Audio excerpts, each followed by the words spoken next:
Ang programang ito ay rated SPG. Striktong patnubay at gabay ng magulang ang kailangan. Maaaring may masiselang tema, lengguwahe, karahasan, sexual, horror o droga na hindi angkop sa mga bata. Kamusta na, Papa? It's okay.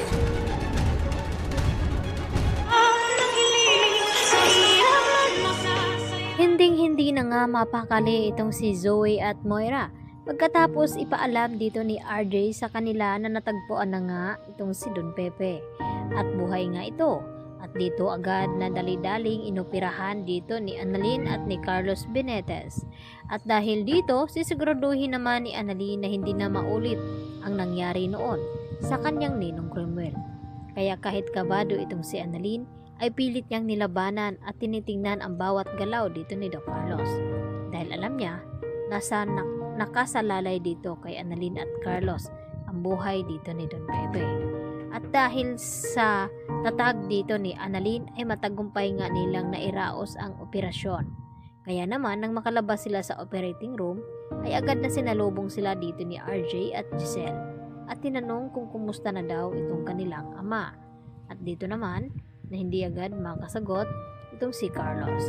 Hanggang sa si Annalyn na nga ang nagsalita at sinabi niya dito sa kanyang tita Giselle na matagumpay na nga ang naging operasyon sa kanyang lolo. At kapag nagkamalay ito, malalaman na nila kung sino nga ba ang nagpakidnap sa kanya at kung sino nga ba ang tumulak sa kanya sa bangin. At tila hindi nga makatingin ng diretso itong si Zoe dito kay Annalyn dahil tiningnan din na malalim ni Annalyn itong si Zoe at Moira dahil pakiramdam ni Annalyn na may kinalaman pa rin itong si Moira at Zoe sa nangyaring ang aksidente dito kay Don Pepe. Dahil sa nangyari nga noon na aksidente dito kay RJ na hindi nga sila umaamin. Subalit lumabas din ang tunay na nangyari dito kay RJ noon. At naulit na naman dito kay Don Pepe na nahulog nga ito sa bangin. At hindi sinadya iyon dahil aksidente nga na naitulak dito ni Zoe upang hindi masabi ang kanilang sekreto na inilihim.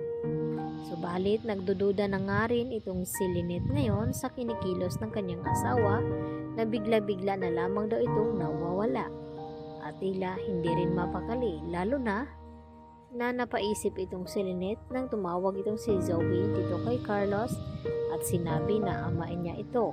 Kaya lalong nadagdagan ang mga hinala dito ni Lynette kay Carlos Benitez. Samantala, alam naman natin at alam ni Lindon na lolo niya talaga itong si Don Pepe dahil itong si Zoe ay hindi naman talaga tunay na anak dito ni RJ. Kaya mas binabantayan din ni Doc Lindon ang bawat galaw dito ni Carlos.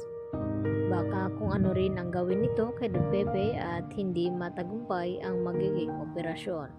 Kaya bawat galaw ay tinitingnan nilang mabuti kung tama ba ang prosedur ng operasyon.